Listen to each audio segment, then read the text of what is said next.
Welcome to the Resilient Retail Game Plan, a podcast for anyone wanting to start, grow or scale a profitable creative product business with me, Catherine Eardley. The Resilient Retail Game Plan is a podcast dedicated to one thing, breaking down the concepts and tools that I've gathered from 20 years in the retail industry and showing you how you can use them in your business. This is the real nuts and bolts of running a successful product business, broken down in an easy, accessible way. This is not a podcast about learning how to make your business look good. It's the tools and techniques that will make you and your business feel good.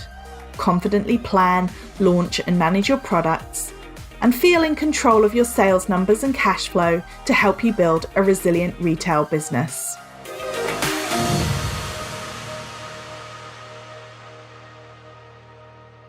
Welcome to episode number 38 of the Resilient Retail Game Plan. I'm your host, Catherine Eardley, as well as the founder of the Resilient Retail Club, which is my membership group for creative product businesses. You can find out more about the membership at resilientretailclub.com. I'm so excited about today's episode. This is the next one in a series that I'm doing where I'm talking to experts and small business owners about various different things that you can try in your business to move your business forward and ultimately grow your sales. Today we are talking to Jessica Wreford. She is a small business expert when it comes to all things video. I wanted Jessica to be on the podcast because I absolutely love her Instagram account at Jessica Does Life, if you want to go check it out. And it's just so fun, and I really enjoy the way that she comes up with original video ideas that go beyond the sort of typical reels you might expect to see. And I thought she'd be the perfect person to talk to us today all about how video can transform your business. Before we get stuck into the episode, I just want to let you know that there's still time to register for my free 5-day challenge. It is coming up at the end of April. It is all about building momentum. If you head over to resilientretailclub.com/challenge, you can find out more and grab your free space. On to the episode. Welcome, Jess. Thank you so much for joining me on the podcast today. It's really exciting to have you with us. It's exciting to be here. Thank you for having me.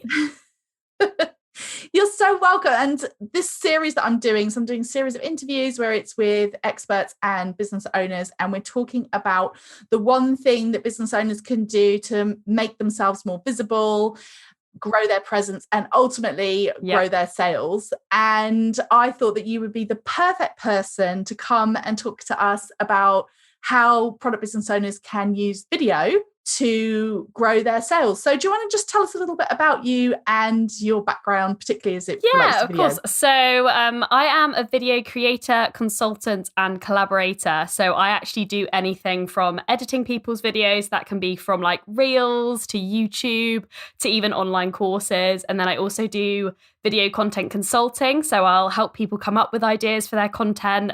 Largely this is around Instagram and reels and helping actually product-based businesses show up online, or service-based businesses show up through finding fun audios, finding fun music and relating it back to their business. And then I also collaborate and I actually show up in other people's videos. So I've done a few ads with companies, and sometimes it's linked to my Instagram, my personal Instagram, and then sometimes it's just me helping present.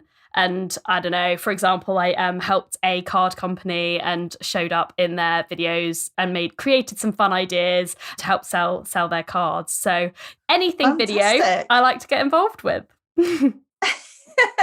And do you want to tell us a little bit about, it's quite an interesting story about how you actually got into it, right? Actually, I've always been like a lover of video. I've been a lover of like YouTube and being a part of Instagram. And I've always quite liked being able to show up myself. And I didn't used to have the confidence for it. But a while ago, back in 2019, July 2019, I actually decided to start my own business and a product-based business.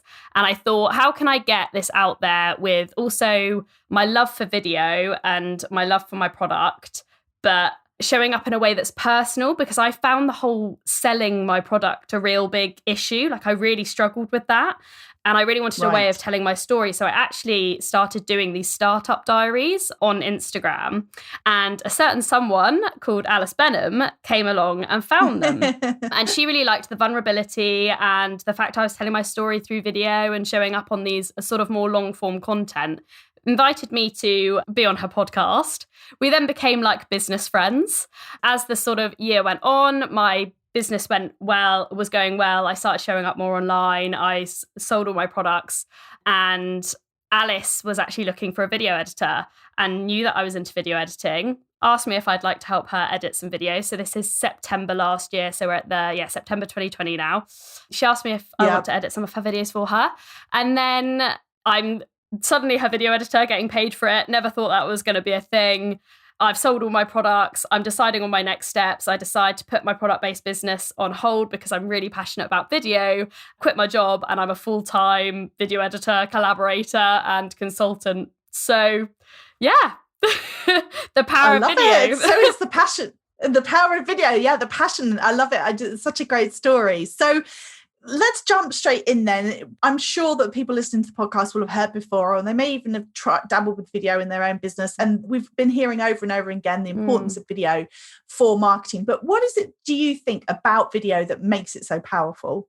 I think it's because as the world has gone on, right, we've grown more connected to our phones. And especially this year as well, we've become more connected to being able to speak to people through our phones and through FaceTime and through video. And I think the biggest thing with video for me is that it really is it's another level of connecting in a human way.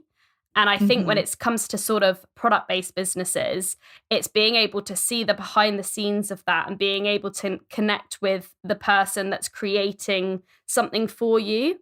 So yeah, I think it's all about the sort of connection and the storytelling, which is why I think video is so powerful, because it really is the most human way to connect with your audience. Yeah, I love that. And for me personally, I always feel like it gives you a sense of somebody very, very quickly. Would you agree? And people connect with people, right? We say it all the time, but when people are worrying about sort of their personal brands and how much to show up online that's them in comparison to their product, it's like there's actually no difference, because you are your product. You are the reason that your product exists. So you need to show why it exists and where it comes from. And that goes hand in hand.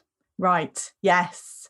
I think as well, for me personally, I often say to people that the difference between selling offline and online is that, you know, physical shops have a much higher conversion rate than a website. So it's usually around a 30 to 50% conversion rate in a physical space and 2% online. And I do think a big part of that is the fact that when you're looking at a picture online, you can't always get a sense of something. You can't get a sense of a product. You can't use literally your senses to see what it feels like or how it moves even. And for me, video, as well as kind of giving you the idea about the person, but also so powerful for products, because fabric, for example, and clothing, I worked in clothing for over a decade, and the way that the fabric moves is actually really, really important. If I'm making a decision about buying something, I want to know, is it going to stretch? Is it going to be soft? You know, all of those things that it's really hard to put across in a photo. Completely. And be able to ask those questions as well, and have that. That's what shops have. They have the ability to ask someone those questions and be able to find out more about the product and how it would work, and how it in a washing machine, how does it, I don't know, like, can you put it on 60 degrees or does it have to be on a 30-degree wash? You know, you can ask those questions in a shop. But if you're not showing up online, showing the product, people aren't invited to ask those questions. And you want to invite them to ask those questions and find out more as well. Oh, that's so true. Yeah, I love that. Given that it's so powerful, then what do you think are some of the most common reasons that people have trouble with video? Because there are going to be some people who are listening to this going, oh my goodness, yes, I agree. Video is amazing. I love it. And there's probably going to be quite a big chunk of people who are going, oh no, it's another person telling me that I have to show up on videos. What in your experience, what are some of the kind of common blockers? I think confidence is a big blocker. The whole confidence and worrying what other people think, which I completely relate to. I actually a few years ago, like 5 or 6 years ago now, I did do quite like nutrition and fitness blogging, and I used to have a YouTube channel, and old school peers told me I was really embarrassing and why was I uploading these videos, and I gave in and I stopped and I didn't do it anymore. And I always I feel sad when I look back on past Jess, and I'm just like, oh, you should have just powered through, because those people don't matter. It's really that whole caring what other people think can really, really hold you back. And I think it's definitely part of the reason it's taken me this long to get back into video, is because of that past trauma with worrying about what other people think and worrying about showing my face online. It's so hard to explain how liberating it is once you get through that barrier, and just once you do it once, once you show your face, even if it's not even showing your face, it's just showing some video footage of your products, you realize how the large majority of people don't care. Like they're more they're more bothered thinking about themselves, and they're going to scroll their feed and they're going to see a cute little video, and they might engage with it, they might not, they might enjoy it, they might even buy a product off the back of it, but it's not going to affect their life so much that you need to keep overthinking and worrying about, oh, was the face I made a little bit silly, or oh, was that angle too bad, or did I cut it in exactly the right place that beat missed? And I think that is part of it, is the worry of it being perfect when you upload it, not only for yourself and presenting yourself online and worrying about what other people think, but also the video itself. Is it perfect as it can be? When actually people aren't that bothered about it, especially when it comes to sort of reels and TikToks. They're more just excited by the entertainment factor, and the entertainment factor doesn't get ruined just by missing a beat. Yeah. That's so interesting, because it's not about it being this kind of beautifully polished product. It's literally turn up, be, talk to them. I think I found personally, my experience was that, when I first started, I came from corporate world, so I was in a corporate job for 17 years. So when I started my own business, the idea of, I'd never filmed myself doing anything, and so I know exactly what you mean about that liberation, though, because there was at some point, I don't know what it was. I don't know whether it was just I wanted to kind of be able to communicate more than I was scared about what people thought. Do you know what I mean? It's when it becomes more than that scare factor. You realise that actually pushing through that barrier is going to move you forward. I can't even describe and explain how much it's moved me forward as a business owner now, as a freelancer, as someone who shows up online. If I didn't do that, I would not have the business that I have today. I would not be able to be self-employed. I can't even fathom how crazy it sounds that just that little thing makes such a difference, and just getting through that barrier and gaining that confidence. It's game changing. Yeah, I completely agree. I remember the day that I was like, I was going to write a post about something, and I was like, it's just quicker if I switch my video on, and I just went into I have a free Facebook group as well as the paid membership, and I just was went into the free Facebook and just hit the vid and just went live, because it was just quicker. It was just so much quicker for me to just say, hi guys, just want to let you know next week this, that, the other's happening. It's just so much faster than to sit and type it all out. Or and I think that was the moment for me that I realized that I was actually just, in the sort of best possible way, I just didn't care anymore. I just didn't care if people, before that, I think I spent a lot of time being like, did I do my hair? Still, I'll be honest, if I know I'm going to be on video, or I'm doing a certain number of videos, then I will, do my hair or put on makeup. I think it's harder when you look at it and you're like, oh my goodness, my hair's such a mess. Not all the time, but just sometimes if I know I'm going to be doing a lot of videos, then I'll do that. But I think it definitely was that moment where I just realized that actually I just didn't care. It was just a way of talking to people. And it's kind of feels like, like we're talking to each other now. It was almost like then video just became speaking to the audience without worrying about, there could be people who sit there and laugh, but I literally just don't care anymore. And I think it's exactly what you said. It is like us. We're talking now. I can see you through Zoom. This is video, and almost uploading an Instagram story of you talking is the same as you talking to your friend on FaceTime. It's like, if you want to tell them something exciting, why don't you start telling your audience that as well? Like, it's just imagine it's your friend on the other side. And I think what makes Instagram stories a little bit easier in order to break through that barrier is the fact that no one can see the insights, no one sees the views, no one sees the DM replies. And the thing that I think does hold us back sometimes with Reels and TikToks and that sort of thing is the fact that people can see the number of likes and the number of views, and we get worried that, oh, that's not enough. And what's going to happen? What's going to happen? You upload a reel and you get 1 like and 10 views. What, honestly, like, what is, the world's not going to end. And you tried that reel and you tried that trend and it didn't work for you, it didn't work for your brand. Okay, thank you, next. Let's try something else. Like, you've got to be not afraid to just push through it and try something different and find out what your audience likes and what your audience engages with and what they want to see. And without doing that, you're never going to find out. Yes, I love it. Absolutely love it.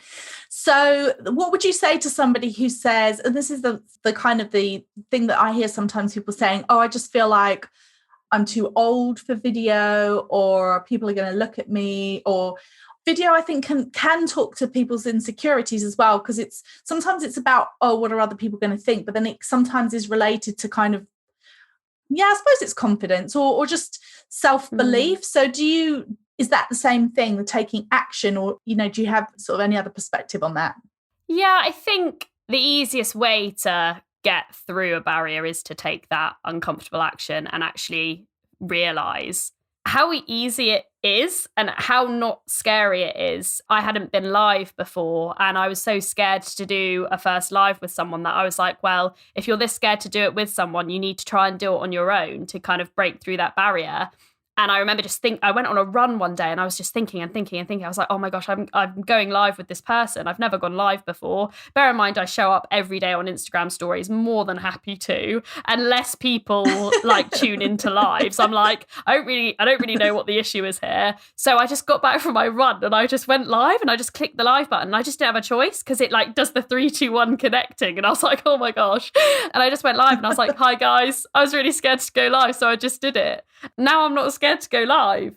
And it's just breaking through that barrier. And I mean, I've said it, it's taking that first uncomfortable step. And it doesn't have to be a life-changing thing. Like, say if you've never uploaded an Instagram story before, like just uploading one, saying something, maybe even just asking your audience a question and uploading a little poll with it, making it engaging, encouraging people to answer that poll. You're almost already asking for something back from them and you're already kind of gaining that validation to an extent. Yeah, it just really is like breaking through that barrier. And in terms of like being a bit older, I'm sorry, but you've got to get with the times. It's where we're at in the world. Everything is moving towards video. I'm seeing less and less grid posts coming up on Instagram. More and more reels are being pushed to the top of my page because that's what Instagram wants you to see. And if Instagram's wanting people to see it, you need to start putting it out so people can see it. Yeah. And you just have to break through that barrier. I actually think I enjoy going live more than pre-recording videos. I find like when I'm live, because you just got to roll with it. If you say something wrong, you just got to keep going. Or the cat, usually in my case, the cat comes and meows and asks to be picked up because she's very needy. You just have to keep going. Whereas I think sometimes when I pre-record something, I end up being like, oh, I didn't quite say that right. Okay, I'm going to re-record it. And I'm like, this is so annoying. That's such a trap to fall. I'm so guilty of that too. Yeah, it's a trap. I think as well that what I've said to people in the past, and there's this whole idea about, oh, I'm too this or I'm too that, or it's like people are desperate to see a diversity of, they don't all want to see the same people and the same type of people. And if you're 50 and you see another 50-year-old going live, you're like, yes, look, they're doing it. I can do it. And it's just like if you've got a little baby and you're there with the baby and you're talking to the camera, everybody else who's in the same situation is like, it's not just one type of person on social media. I think people feel like, oh, well, I'm not like her. I know you're in your 20s, but, I'm not in my 20s. But, it's okay. I really enjoy seeing different types of people. And that's what I find exciting and interesting. So if anyone's listening thinking, oh no, I'm too old, or I'm too this, or I'm too that, No, then oh my gosh. I don't Oh buy my it. gosh, like literally I completely agree. And I follow all ranges of age, sizes, types of people, and I love all of their content. It's the reason I follow them. I've got a very, very curated feed, and I'm very particular about the people I follow because I want it to impact me in a positive way. And it's all different types. And I think that whole, I completely relate actually to the to this and to that. I used to really, really dull my personality down, to be honest, because I used to put myself in the category of quote unquote too much. And I'm really extroverted. I'm quite confident. I love like having a little boogie around the kitchen, and I like recording it, and I like uploading it, and I like making people happy. And it's done wonders for me and my self-confidence by being able to break through that barrier and show up online. And I can't even imagine the amount of people that, because I've been there, sat at home thinking, oh, I'd actually love to do that, but I'm too scared about what other people think, and I'm too scared that I don't have anything to offer. What you have to offer is you, and that is different to anyone else in the world. Everyone has something to give. So then let's talk a little bit about, you've been a product business, which is fantastic. Yeah. So you know exactly what this situation is like. I don't think it's unfair to say that a lot of people have issues with video because, number one, it's about confidence and belief that they've got something to say, which said go for it, and that will grow, right? And then the second thing, the sort of second blocker that a lot of people talk about is just like, what do I say? So how would you suggest, if you're kind of sitting there and it's like the tyranny of the blank page, you've just got like a blank page and you're like, okay, I've got to come up with some ideas for videos. So what are your top tips for starting? So first video, always, I mean, even if it's not your first video, if you've already done a few and you're like stuck for ideas, tell your story. People want to know where it's come from. Where has your product come from? Why have you created it? And if we're talking more specifically about like reels, there are some great sounds that encourage you to say things about you. I think there's one that's like, oh, this is my age, this is my sign, this is my something. And it is one of those pointy ones, but it's a good way to introduce your audience to who you are. And you don't have to show, it's not too outside of a comfort zone. It's literally just your face pointing, and you can put some text in there about who you are, what you do, where you've come from, why you've got this business. And that's a good way to sort of start, is to tell your story. And oh gosh, there are so many ways of showing up with sort of behind the scenes, and it depends on the type of business you have, but people love seeing where it's come from. I remember one of my, when I was doing my startup diaries with my old small business, Throbies is what I used to sell, like little changing robes for like the beach and swimming and surfing and traveling. And they were all stuffed inside my cupboard. And people loved like seeing them all and were interested that I was packing them up on my bedroom floor at home. Like that was the lengths that I had to take in order to be able to run a business. I couldn't afford to have a fulfillment center or store them somewhere. I had to have them in my bedroom cupboard. I had to pack them up at home. And if you're packing them up in some sort of fun way, showing people that behind the scenes, finding a fun audio that relates to that, or a fun music to go to, people find that satisfying. People love a cheeky time lapse. And if you're comfortable showing them on Instagram stories, why not take that Instagram story, repurpose it, and actually turn it into a reel, which makes it more shareable and actually comes up then on the sort of reels tab for people to see as well. So that's just a couple of ideas, I think, around sharing your story and sharing the behind the scenes. You and yourself and what you're interested in, and showing, I don't know, if you've got, for example, like a cat or a dog, or you're particularly passionate about. I've got one client who, she's amazing. She does like sort of stationery, but she's very into the sort of ethical and sustainability. All of her products are like good for the planet. And that's a big reason that she's started the business, because she couldn't find many like hers. And she's an amazing illustrator as well. But she also loves the beach, and she's vegan. And there's loads of bits that actually are really easily incorporated into her business Instagram, where she's encouraging people to buy her products, but actually her products relate back to her brand and her as a person, and encouraging people to be sustainable and vegan, etc., is a part of her passion. So bringing back that passion and encouraging people to join you on that journey as well, I think is really important. And not being afraid to open up about things and your struggles and things that you've come across. That was a big part of my startup diaries, was actually showing the sort of raw behind the scenes of running a business. It's why I got interviewed on Alice's podcast, because it was about the reality of burnout, because I shared that I struggled. And there were days where I was crying on my bedroom floor because I really didn't know what to do. But I mean, in that's a good, I wouldn't share that straight away, but sharing it in a sort of like in a post video of it, like a month or so later, showing that in like a diary format, and showing people the parts that you struggled with. People want to see that, because people want to relate to you. And we all know that life isn't plain sailing. We all know that it's like a roller coaster, and people want to see that roller coaster because they want to feel less alone with their own roller coaster. And you can do that through your product's brand. It does it because your product is you. This is a really interesting question about vulnerability. Based on all the conversations I've had over the last 3 years with people about their businesses, about running them, I can almost hear that there's going to be some people who are, again, like, yes, I get this. Yeah, I'm going to talk about this. I'm going to talk about the struggles. And then there are some people that they are like cold sweat, like the idea of being vulnerable on camera. So do you think... Sometimes I've described it like, could you think about it like almost as a character, like what you're prepared to share? You know, my friend Elizabeth, she talks about, for example, sometimes she shares 100% of 10% of her life, perhaps. It's like when you say being vulnerable and being sharing, sometimes I think people think you mean everything. There's a line. But I always say, definitely a line. I often say as well, nobody's ever put up an Instagram story of them having a row with their boyfriend, right? Like, it just doesn't happen.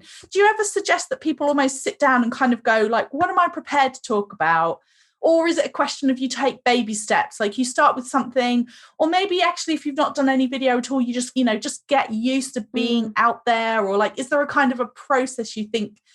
Because if you've never done video, then obviously the idea of being super vulnerable probably feels like a million miles away. But do you think there's almost like steps that you take that first get comfortable, then think about what you want to share, or, what do you think? I think it all relates back to sort of your brand values and what actually you want to share. Like for some people, it might not feel relevant to share when they're struggling. And I completely understand that. It's when I say being more vulnerable, I think it's when it relates back to you and your brand and what you want to be known for. Because for me, it felt very relevant to share that, because my brand was actually based on my story. And my story was being, at the time, a 23-year-old who was just going to randomly start this business and input her savings into it and had no idea what she was doing. And part of my brand was based on that. And I thought it was very important to share that sort of raw behind the scenes look at it.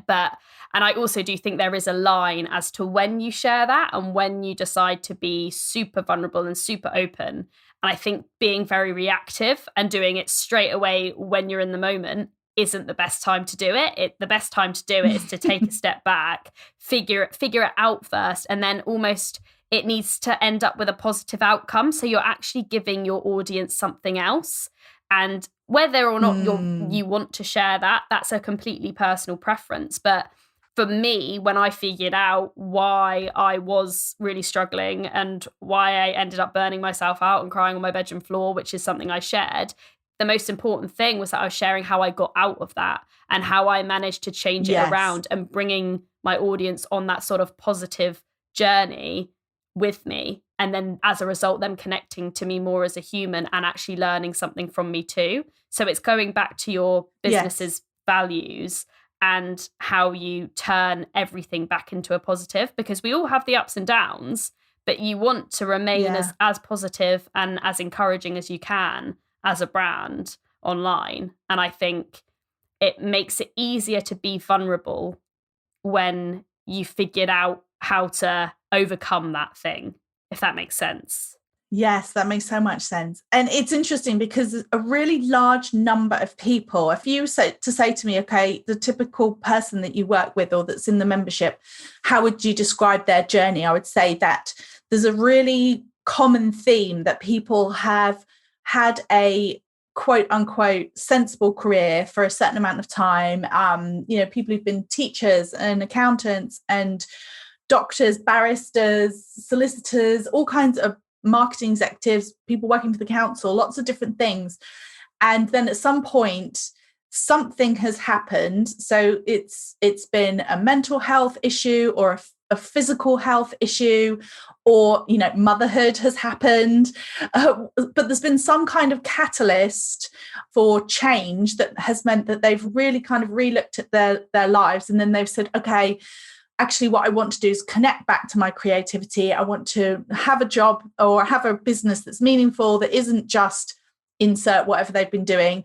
And it kind of helps them be creative and create beautiful things and things that they feel really excited and passionate about. So I'm willing to bet that there's a really large number of product businesses who have been on this kind of journey and who would be able to share that absolutely with the benefit of hindsight. So what you're saying, it's not like they're literally bursting into sitting tears, down in front of the camera. And, no, we don't need that. Exactly. On a day where you feel really vulnerable. No, we don't need that. But that's a very different experience than but I suppose it's also the difference between if you kind of showing up on video and every time you're like, hi, everybody, this is me and I'm absolutely fine and everything's dandy and here's my, it's like, you know, like I quite often talk about QVC, the shopping channel, when I talk about product selling on video, because it's like the way that they will go into the umpteenth detail about one product.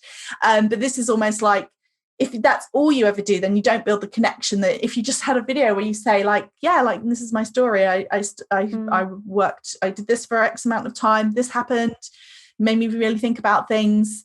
I don't even think you have to go into that much detail about what actually happened if you don't want to. It could just be something happened that made me reevaluate, you know, and it gives that humanity to it, I suppose, is what I'm trying to say. Yeah, and I think if that is something that has been a big driver, as you say, for a lot of your clients and your membership goers, but yeah, membership members, I don't know. But if that is the journey that they've been on and that feels like a big part of why they've got their business, it makes so much sense to share that. And whether you can do that in so many different forms. You can do an Instagram live to share it, and in that case it makes life way easier because you just press live, you do it, and then it uploads at the end, boom, done. Or you can do few Instagram stories, show them add them as a highlight, and then people can revisit when they want to find out more. Or you can make a more 30-second reel of that story, or cut it up into chunks of reels to show part 1 10 years ago, part 2 5 years ago, you know, like this is the journey that I've been on.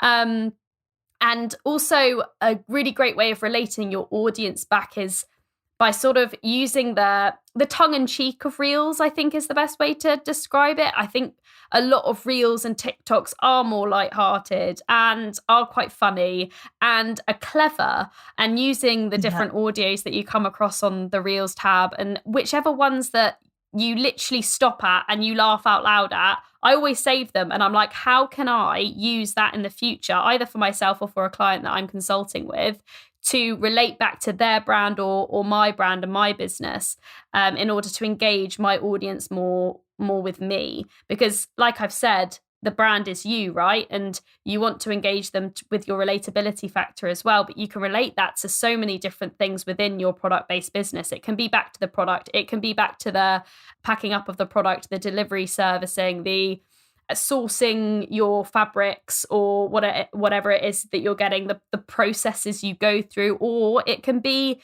you as a 40-year-old wife to a man who you love and you want to encourage him to get involved. Like people are nosy and people like to see that sort of thing. And if you feel comfortable to share it and you feel like they've become a big part of, say, you and your brand, then why not share them online if they're comfortable to do so? Why not get your dog involved? Like, I've got one of my illustrators, I've sent her a few audios with the baby doggy audio, and there's one about how dogs live in houses rent-free, and it's funny and it's relatable for those that have dogs, and people that follow her are likely to have dogs. No, it's not completely linked to the fact she's an illustrator. It's linked to her home life, but it's funny, it's relatable, it's shareable, and it will get her noticed. Let's just wrap up then with a quick tip, because you mentioned the finding the audio, and I do know that, you know, I'm still pretty much a Reels novice myself, and it's something that my friend Elizabeth Stiles, our friend Elizabeth Stiles talks about, which was a real light bulb moment for me when she said it, which was about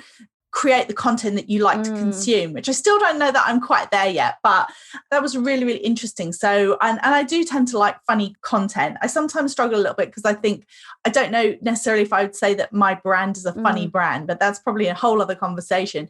But anyway, so just talk us through it a little bit. If someone's listening and they heard you mention this about Reels and then finding the audio and that kind of thing. So on the Reels tab, obviously you can explore lots of different Reels, and then to your point, it's finding things that you react to, that you have a response to. So one of the things that I do is I'm a video content consultant, and largely this is around Reels. And I have clients that I will literally go away, I will stalk their brand, I'll stalk their business, I'll find out as much about them as possible. I'll get them to fill out a Google form and everything. And I will sit for like hours and scroll Reels and save all the ones that I think could relate to their business, and I'll sit down and watch them all and come up with funny concepts or captions, or not even necessarily funny, just like something that relates to their brand. It could be a fun song or one of the funny audios, and relate it back to their goal and what they want to achieve from their following and their audience, right?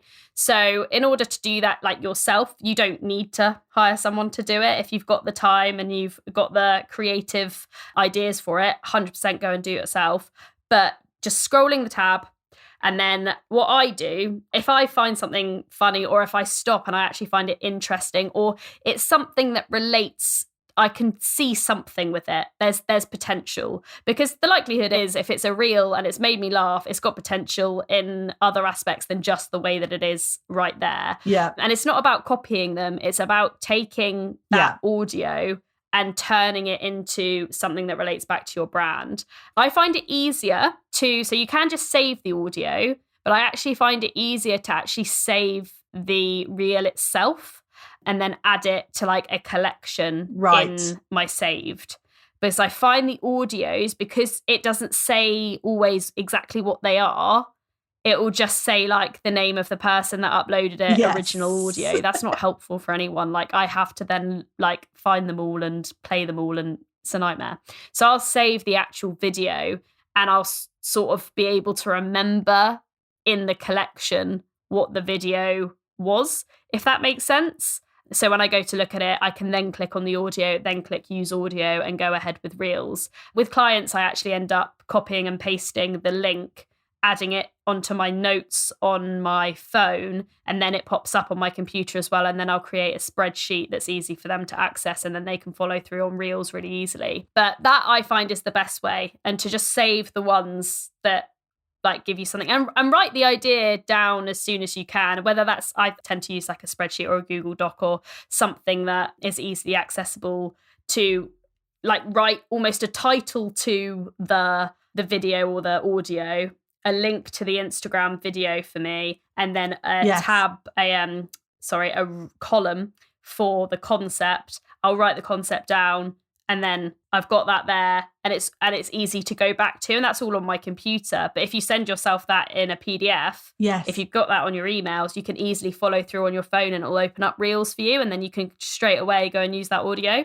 Does that make sense?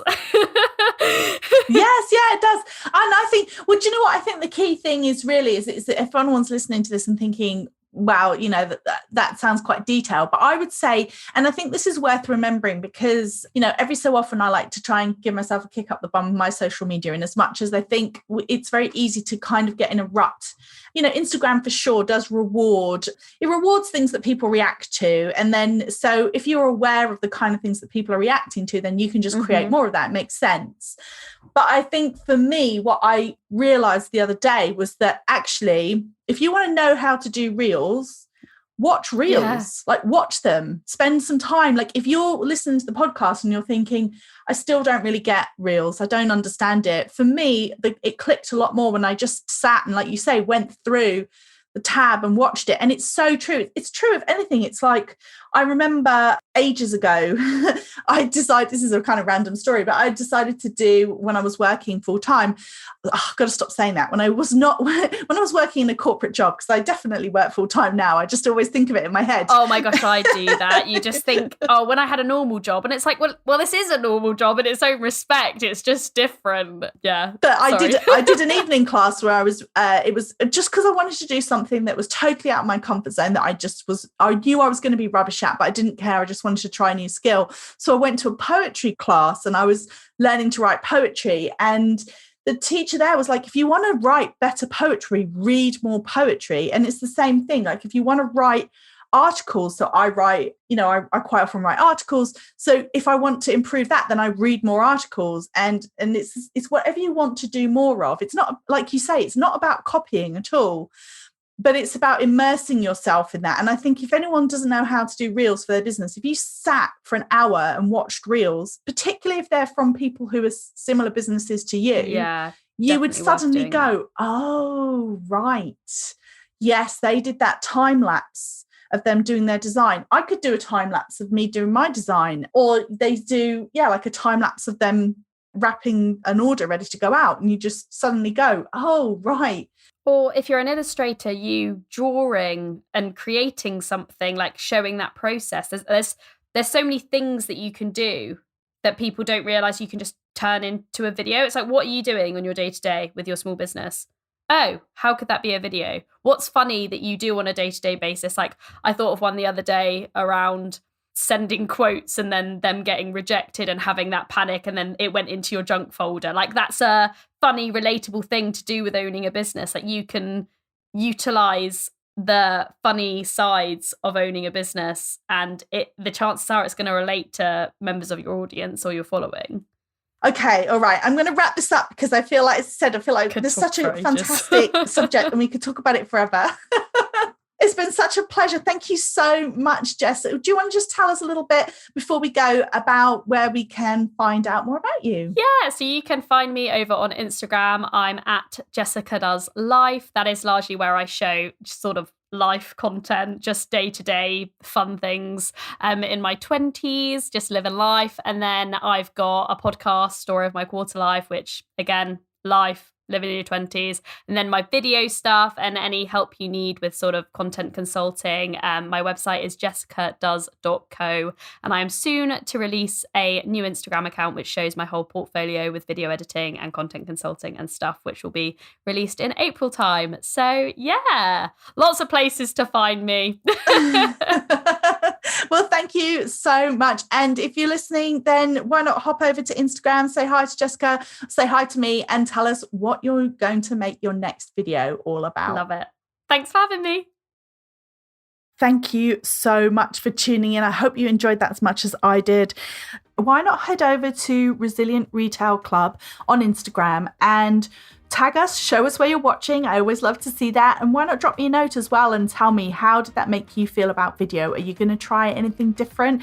What does it mean for you and your business? Or are you somebody who already uses video? If you're a member of the Resilient Retail Club, then I'm delighted to say that we will be joined by Jessica in May for a special workshop all about using video. She's going to go into lots of detail about how you can create videos for your product-based business. So we will all be looking forward to that. In the meantime, if you have a moment to rate and review the podcast, thank you so much to everyone who's already done so. It makes such a huge difference. And don't forget to hit that subscribe button so you can be the first to know when the new episodes come out. Until next time, have a wonderful day.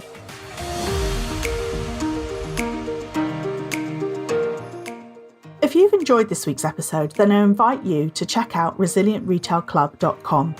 The Resilient Retail Club is the membership for anyone wanting to start, grow, or scale a profitable product business. No more trawling Google trying to find the answers to your questions or wading through general business advice that speaks mainly to service-based businesses. Whether you're still at the idea stage or you've been going for a while but want to get more focused and organised when it comes to your business, the Resilient Retail Club is the place for you. With a library of courses tailored to creative product businesses, several live sessions a month, and a supportive and active community, the Resilient Retail Club is the perfect membership to help you hit your goals faster. Check it out at resilientretailclub.com.